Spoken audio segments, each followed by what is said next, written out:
आपल्या सर्वांचं पुन्हा एकदा माझ्या यूट्यूब चॅनल हार्दिक स्वागत। राज्य सरकारी कर्मचाऱ्यांसाठी सध्याच्या घडीची सर्वात मोठी महत्त्वाची बातमी समोर आलेली आहे।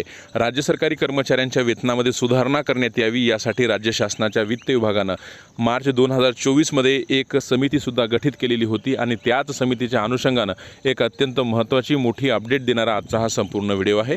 काय संपूर्ण व्हिडिओ आहे त्यासाठी विनंती एकच की व्हिडिओ हा शेवटपर्यंत पाहावा। तसंच याआधी जर आपण आमचं यूट्यूब चॅनल सबस्क्राईब केलं नसेल तर निश्चितच चॅनलला सबस्क्राईब करा, समोरील बेल आयकॉनला सुद्धा क्लिक करा म्हणजे नवीन व्हिडिओचे नोटिफिकेशन आपणास नियमित मिळत राहतील। राज्य सरकारी कर्मचाऱ्यांना 1 जानेवारी 2016 पासून 7वा वेतन आयोग लागू झालेला आहे, परंतु बऱ्याच कर्मचाऱ्यांच्या वेतनामध्ये त्रुटी असल्याने बक्षी समिती अहवाल खंड 2 सुद्धा राज्य शासनाकडून सादर झालेला आहे। परंतु तरी सुद्धा राज्यातील हजारो लाखो कर्मचाऱ्यांच्या वेतनामध्ये त्रुटी असल्याची माहिती राज्य सरकारी कर्मचाऱ्यांनी शासनाकडे देण्यास सुरुवात केली आणि त्याच अनुषंगाने महाराष्ट्र शासनाने मार्च 2024 मध्ये वेतन त्रुटी निवारण समितीची स्थापना केलेली आहे आणि या समितीला 6 महिन्याचा कालावधी देण्यात आलेला होता, ज्यामध्ये ज्या राज्य सरकारी कर्मचाऱ्यांच्या वेतनामध्ये त्रुटी आहेत त्या त्रुटी दूर करण्यासाठी ती समिती गठीत करण्यात आलेली होती। आणि याच समितीच्या अनुषंगाने महाराष्ट्र शासनाच्या वित्त विभागाचं एक महत्त्वाचं वेळापत्रक सुद्धा समोर आलेलं होतं।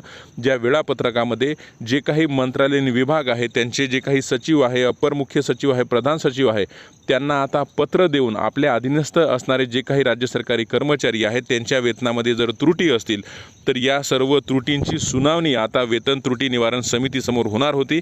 त्याचं वेळापत्रक सुद्धा समोर आलेलं होतं, परंतु राज्यामध्ये 27 जून 2024 पासून अर्थसंकल्पीय अधिवेशन असल्याने त्या वेतन त्रुटी निवारण समितीसमोर जी सुनावणी होणार होती त्या सुनावणीच्या आता वेळापत्रकामध्ये बदल करण्यात आलेला आहे।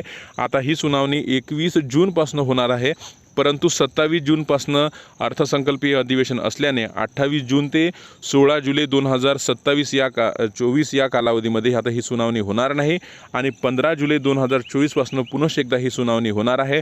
आपण ज्या कोणत्या विभागाच्या अंतर्गत येतात त्या विभागाचा वेळापत्रक आपण स्क्रीनवर पाहत आहात।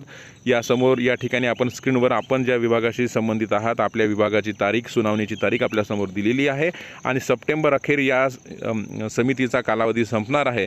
त्यामुळे सप्टेंबर अखेर आपल्याला कोणत्या कर्मचाऱ्यांच्या किंवा कोणत्या संवर्गाच्या कर्मचाऱ्यांच्या वेतनामध्ये सुधारणा झालेली आहे याची सविस्तर माहिती आपल्याला मिळणार आहे। निश्चितच ही माहिती, हा निर्णय आपणास आवडला असेल। रोज नवीन असेच महत्त्वपूर्ण निर्णय बातम्यांसाठी चॅनलला सबस्क्राईब करा।